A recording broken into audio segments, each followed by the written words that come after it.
حضرت فاطمہ رضی اللہ تعالیٰ عنہ ایک یہودی عورت کا واقعہ۔ ایک عورت حضرت فاطمہ رضی اللہ تعالیٰ عنہ کے پاس آئی اور کہنے لگی، اے بنت رسول اللہ، میرے 3 سوال ہیں۔ پہلا یہ کہ کوئی ایسا عمل ہے جس سے انسان کے سارے گناہ معاف ہو جائیں، اور دوسرا سوال اللہ تبارک و تعالیٰ کے نزدیک سب سے افضل کون سا گھر ہے، اور تیسرا انسان اور جنت کے بیچ فاصلہ کتنا ہے۔ یہ سن کر بسم اللہ الرحمن الرحیم۔ ایک مرتبہ حضور صلی اللہ علیہ وسلم نے حضرت فاطمہ رضی اللہ تعالیٰ عنہ سے کہا کہ تم سے پہلے ایک عورت جنت میں داخل ہوگی اور وہ لکڑہارے کی بیوی ہے۔ لہذا حضرت فاطمہ اس عورت کے گھر پر گئیں اور دستک دی۔ اس عورت نے کہا کہ کون ہے؟ حضرت فاطمہ نے اندر داخل ہونے کے لیے اس سے اجازت طلب کی۔ اس عورت نے یہ کہہ کر آپ سے معذرت خواہی کی کہ میرے شوہر ابھی یہاں نہیں ہیں اور میں نے ان سے آپ کو گھر لانے کی اجازت نہیں لی ہے، لہذا آپ واپس چلی جائیے اور کل تشریف لائیے تاکہ میں ان سے اس حوالے سے اجازت لے سکوں۔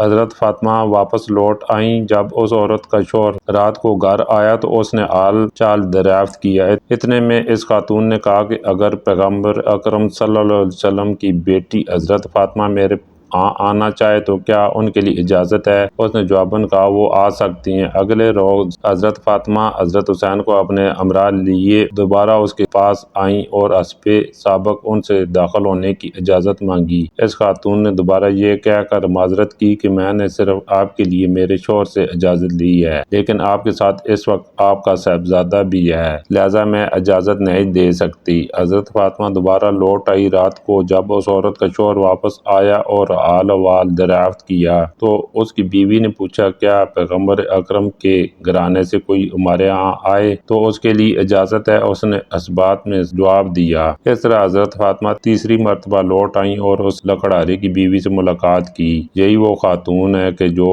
سیدہ فاطمہ کے آگے ان کی اونٹنی کی نکیل پکڑے جنت میں سب سے پہلے داخل ہوں گی۔ حضرت فاطمہ رضی اللہ تعالیٰ عنہ نے ایک دفعہ اسماء بنت امیس رضی اللہ تعالیٰ عنہ سے کہا کہ مجھے یاد ہے کہ جب میرا انتقال ہو تو لوگ مردوں کے تخت پر لٹا کر اور ایک کپڑا اوڑھ کر مجھے کندھے پر اٹھا لیں، اس لیے اندیشہ ہے کہ کپڑے کے اوپر سے میرا جسم ظاہر ہو۔ تو حضرت اسماء رضی اللہ تعالیٰ عنہ نے کہا، جگر گوشہ رسول صلی اللہ علیہ وسلم، کیا میں تمہیں ایسی چیز نہ دکھاؤں جو میں نے حبشہ میں دیکھی تھی؟ حضرت فاطمہ رضی اللہ تعالیٰ عنہ نے کہا کہ کیوں نہیں، ضرور۔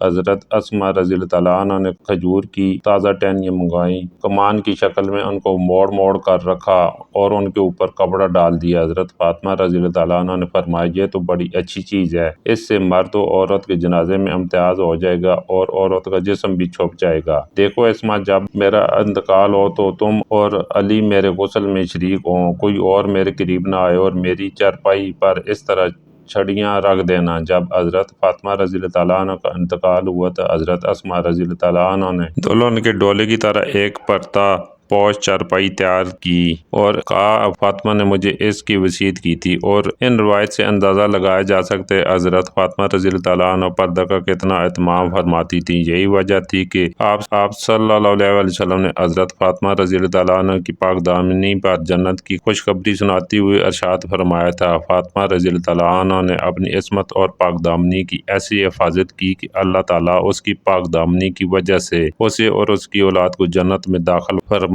دیا۔ اور ایک روایت میں ہے کہ بے شک فاطمہ رضی اللہ تعالیٰ عنہ نے اپنی عصمت اور پاک دامنی کی حفاظت کی تو اللہ تعالیٰ نے اس کی اولاد پر جہنم کی آگ حرام کر دی۔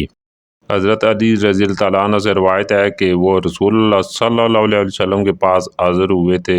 رسول اللہ صلی اللہ علیہ وسلم نے دریافت فرمایا، عورت کے لیے کون سی بات سب سے بہتر ہے؟ حضرت فاطمہ رضی اللہ تعالیٰ عنہ نے فرمایا، نہ وہ مردوں کو دیکھیں اور نہ مرد ان کو دیکھیں۔ تو میں نے جواب رسول اللہ صلی اللہ علیہ وسلم سے ذکر کیا تو آپ صلی اللہ علیہ وسلم نے فرمایا، فاطمہ رضی اللہ تعالیٰ عنہ میری لخت جگر ہے۔ ناظرین، عرب کی عورتیں حضرت فاطمہ رضی اللہ تعالیٰ عنہ کو بہت ہی غریب سمجھتی تھیں کہ ہر وقت حضرت فاطمہ سادگی میں رہتی تھی، اس لیے عرب کی عورتیں حضرت فاطمہ رضی اللہ تعالیٰ عنہ کو بہت ہی غریب سمجھتی تھی۔ وہ یہ سمجھتی تھی کہ حضرت فاطمہ کے پاس کچھ نہیں ہے۔ حضرت فاطمہ رضی اللہ تعالیٰ عنہ کی سخاوت کی باتیں کچھ عورتیں کرنے لگیں۔ ان عورتوں میں سے ایک منافق عورت بولی کہ میں نہیں مانتی کہ بنت رسول صلی اللہ علیہ وسلم کے پاس کوئی معجزہ ہے یا کوئی دولت ہے، وہ ہر وقت سادگی میں رہتی ہے۔ اس بات کو جاننے کے لیے وہ منافق عورت حضرت فاطمہ رضی اللہ تعالیٰ عنہ کے گھر پہنچی تو آپ رضی اللہ تعالیٰ عنہ نے دروازہ کھولا، اس عورت کو اندر بلایا، گھر میں بٹھایا تو وہ عورت بولنے لگی، اے بنت رسول صلی اللہ علیہ وسلم، آپ کی سخاوت کے چرچے سر عام ہو رہے ہیں، آج میں بھی چاہوں گی کہ آپ مجھے بھی کچھ دکھائیں۔ حضرت فاطمہ رضی اللہ تعالیٰ عنہ فرمانے لگیں کہ اللہ تبارک و تعالیٰ نے ہر انسان کو وہ عطا کیا ہے جو اس کے لیے بہتر ہے۔ حضرت فاطمہ رضی اللہ تعالیٰ عنہ فرمانے لگیں، اے عورت، وہ نعمت دیکھو جو اللہ تبارک و تعالیٰ نے تمہیں جسم کی صورت میں عطا کی ہے، ان نعمتوں کے آگے دنیا کی دولت کچھ بھی نہیں۔ وہ عورت حضرت فاطمہ رضی اللہ تعالیٰ عنہ کی باتوں پر ہنسنے لگی اور کہنے لگی کہ میں آپ کے گھر پہ دولت دیکھنے آئی ہوں کہ آپ کے پاس کتنی دولت ہے۔ وہ عورت کہنے لگی کہ آپ مجھے کوئی دولت یا معجزہ دکھا دے تو میں مان جاؤں گی کہ آپ کے بابا اللہ کا رسول ہے اور آپ کا خاندان سچا ہے۔ حضرت فاطمہ رضی اللہ تعالیٰ عنہ نے فرمایا کہ وہاں پر میرا مصلی رکھا ہے جس پر میں نماز پڑھتی ہوں، اس کو ہٹا کر دیکھو تو تمہیں تمہاری مراد مل جائے گی۔ وہ عورت جیسی ہی سیدہ فاطمہ رضی اللہ تعالیٰ عنہ کے حجرے میں پہنچی اور اس نے مصلی کو ہٹا کر دیکھا تو اس عورت نے کیا دیکھا کہ اس مصلی کے نیچے لاتعداد میں خزانہ پڑا ہوا تھا، ہیرے جواہرات اور کافی سارا سونا، جو وہ دیکھ کر حیران رہ گئی۔ وہ جیسی ہیرے جواہرات نکالتی رہی تو وہ مال ویسی کا ویسا ہی رہا۔ وہ عورت جیسی حضرت فاطمہ رضی اللہ تعالیٰ عنہ کے پاس آئی تو حضرت فاطمہ رضی اللہ تعالیٰ عنہ نے اس عورت کو مسکرا کر دیکھنے لگی اور وہ عورت حضرت فاطمہ رضی اللہ تعالیٰ عنہ کو بہت ہی حیرت سے دیکھنے لگی، اور وہ عورت آپ رضی اللہ تعالیٰ عنہ سے کہنے لگی کہ آپ کون ہیں؟ آپ تو اتنی سادگی میں رہتی ہیں، آپ کا لباس اتنا سادہ ہے اور آپ کے پاس اتنی دولت ہے، تو میں تو یہ سوچتی ہوں کہ آپ کے پاس دنیاوی دولت نہیں ہے، تب بھی آپ اتنی سادگی میں رہتی ہیں۔ حضرت فاطمہ رضی اللہ تعالیٰ عنہ فرمانے لگی کہ اللہ تبارک تعالیٰ نے دنیا کے تمام خزانے اہل بیت کے قدموں میں رکھ دیے ہیں، اور اللہ کی مرضی یہ ہے کہ ہم سادگی میں رہیں تاکہ کوئی بھی شخص سادگی اختیار کرنے میں کوئی شرم نہ کرے۔